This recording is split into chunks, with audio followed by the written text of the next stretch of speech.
In this video, we are going back to the DOM manipulation and we are going to learn a couple of DOM manipulation techniques and also we will use them together with the for each method. Now let's just start back to VS Code. Before starting that, let's actually open the HTML and CSS files. HTML file and then CSS file. So we keep them here throughout the project.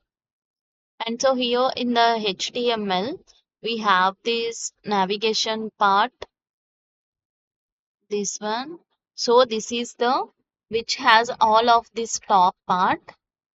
And then we have here the main element that is basically the entire application and that part is right now invisible. In CSS, we see that here this main part we have the app selector and the opacity is set to 0 and we need to comment that. So let's do that. And here for that opacity, we can as always use comment slash. Now let's give it a save and then reload. And now finally we see the application here. So logging in and out of this application is essentially just changing this opacity here. And so now the opacity is basically back to 100 because now we commented it out and so 100 is the default. But anyway, let's go back to our script here. And so what do you want now is to basically display these movements right here. Here in this application and so here in this list. So this is the container and for each movement we want one element like this.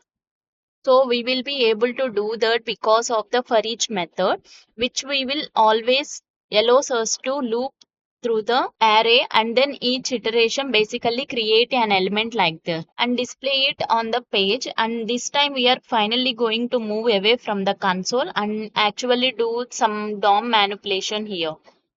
Now let's down here after these elements. So, but still inside of the app part of this file, we could simply start writing our code out here in the global context. However, it is not good practice. So whenever we do something like this, it's best to create a function. Right? Const display movements and that is equal. We make this function work with which was actually work function movements. In this case, that's the movements. We call that this parameter movements because this function should receive one array of movements and then work with the data. So in this case, that's the movements that should display in the user interface. So it's a good practice to pass the data into a function. So instead of, for example, having this function work with a global variable, that would work as well, but it's a lot better to pass the data directly into the function. So get used to that kind of approach. And so again, instead of working with the global variables, start passing the data that function needs and actually into the function. So now let me call this function first, display movements. So this is for to see what will we get as the result and so the movements that we will get. So here we see that this will coming from this one, this movements. So that is actually this account one dot movements array. So for that, let's write here account one dot movements. So inside of this function, these movements are simply called movements. And so let's loop over these movements. So right here, movements dot for each. And then let's write the function. Now here inside of this function, we need the current movement. So here I'm giving the move and then also immediately we need the index. So that is basically here actually I have them. So that is basically number one, number two like that. And so basically we have the movement numbers like this. So here starting with the first movement down and then adding the new ones on the top. So further let's write here in this function. Now we have to essentially create an HTML. That's basically look like this. Let's go to our HTML file. Here we see that we have here the moments element, which is all of this container here, and maybe it would be easier to actually see this in the console. So let's inspect here. So we see here this is all of the movements part, and then in each movement we have a movements row. So that is this one, movements row. So now let's just copy the one movements row, because this is what we want to create in each iteration of the loop with the current data. So let's copy that one. Now let's just paste it here into a template string. So it is now create a variable. I'm going to call it a HTML, and then I'm creating a template literal. And for creating template literals like this one, we will create now, because now it's really easy to create a multi-line string like this. Now let's fix indentation here a little bit to make this easier than to understand. And now all we have to do is to basically replace the data that's not relevant. So this hard coded data with our actual movements data. Now this part here of the date we will do not know. We will take care of this in the next section, and let's get rid of it. And then here we have the moments value. So this is formatted, but again we will just use the plain value that's coming out of the array for now. So now we can simply insert that here, and so that's move. So move is the current element in the array that what we are looping over, and so in each iteration that will be one of the moments in the array. Then here we have to deposit, and so we will have to check whether a certain moment is a deposit or a withdrawal. So let's delete this one, and for now we can add the number here. So you see 1 2, so further we can use the I, and so that's why we also need it to in current index. So besides just the current value.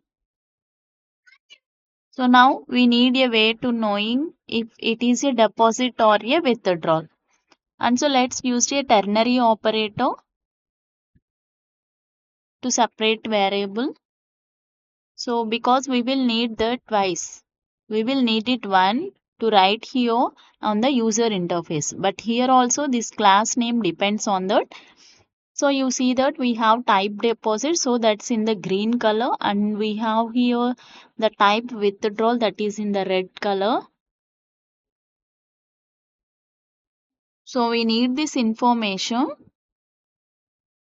and now let's just calculate it outside here. So I am going to call it type, and so this is the same logic here. And so if the current movement is greater than 0, then the type should be deposit, right? Deposit, and or else it is a withdrawal, right? Now let's write that. So type here, and so again also here in the class name. So we can basically construct this a class name, and so this is very useful too. And now you can see that the template literal is really a lifesaver. So we created our HTML template here. Now all we need to do is to find a way to actually adding this HTML onto the page. that is web page. So we need to attach this HTML somehow onto this container, and so into this movements element, this one. And to do that, we will use a method called insert adjust HTML. So let's write here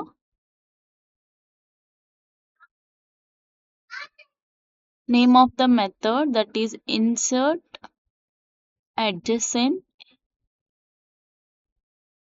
HTML.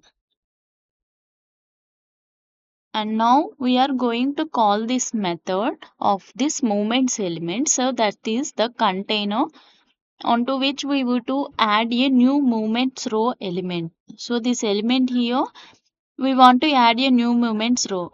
So for that, we are looking for the elements with a class of movements. So that is, I already selected all of these elements, and so in this case it's this one. And so this, the name is container movements. You see that here, this is, there are uniform names, that container app for this entire application container, and container movements, and then all other ones are called a label, and label welcome date and so on. And then the others are called button, and then all the input fields are called input, and to then whatever the name of the, keep it well. But anyway, this one is called container movements. And the method, this method accepts two strings. The first one is the position in which we want to attach the HTML. So here I am going to set to after begin, but there are more options. I think this is the best way of showing it to you is actually in the documentation. So that is here the open MDN insert adjacent HTML. So I know that down here there is a visualization, and so there are four options here. So the one we choose is after begin. So that's this one. So imagine that this P element here is our container movements. And so basically I want to add new elements right after the beginning of this element. So basically I'm saying here that I want to insert the new child element right after the beginning of the parent element. And so again that's container movements. Then we have before end, which is at the end of the element as the name says. And then we can even put it outside of the parent element. And then we could even put it outside of the container movements. And sometimes this is useful as well. But usually I always use after begin or before end. So once we see the results, I will explain a bit better why it's after begin and not before end. But anyway, let's go back here because now we need to specify the second argument, and that's the string containing the HTML that we want to insert. Now write, and now if we run this, it should already work. Now it is working perfectly. Now let's check out and let's compare it with our values. So we get the newest one is the last one here. So that's element number 8, and that is 1300. So that is green color because it is a deposit. So it is a positive number, and the same as the 70 also. And then we have minus 130. So that is a withdrawal. So that is in red color. Now if we scroll down, we see that we still have these two old ones. So basically the two that were already there, and that's because we all are doing is to add new elements to this container. So we are only inserting new HTML here inside of the container movements, but we are not overriding anything. And so actually that has to be first thing that we do. So the first thing is to essentially empty the entire container, and only then we start adding new elements. So that is something common to do. and it is also not difficult at all. So container movements, and now we can use the inner HTML property, that is inner HTML, right? And it's set to empty string. Now this fixes our problem. Now in our HTML here is a little bit similar to text content. So remember that now the difference is that text content simply returns the text itself, while HTML returns everything including the HTML. So all the HTML tags will be included, but here we are then using inner HTML as a setter. So just like we also use a text content equal empty string or equal something else. Remember that. So we use it to do in our pig game. So for example, like whatever text content and then set it to 0. Remember that we can also use this to read data. So that is simply log to the console just to understand this property. This is important. So after all this, let's do container movements.inner HTML. So we are simply reading the inner HTML and then logging to the console. And you will see all of this HTML.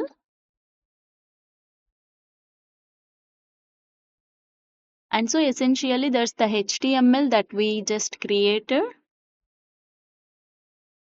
And let's get rid of this. I just wanted to show you both sides or both applications of inner HTML.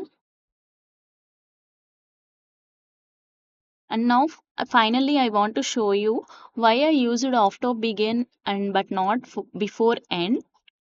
Let me show you that what happened with before end. I think this is how it works. So before end, here see, with that the order of the movements would be inverted. And that's because each new element would simply be added after the previous one. So at the end of the container, and so that's after all the child elements that are already in there. And that's why I wanted it to be the other way around, because like this it will always be basically appended to all the children. And so any new child element will appear before all the other child elements that were already there. And so now we are back to the other order that we wanted here. So that's so we completed the first part of our user interface here already, and all with the power of the for each method. And then also we introduced some new concepts in a particular here in the insert adjacent HTML method, and then the inner HTML property. Now there are many other ways of creating elements in JavaScript besides this one here. All we have to do is to create a string of HTML, and then we can insert that simply with this method. So very simple, very straightforward. So this is the some great DOM manipulation that we did right here. So I am really happy about the result that we are going to hear in this our application. So this is all about the session. We'll see you in the next lecture. Thank you.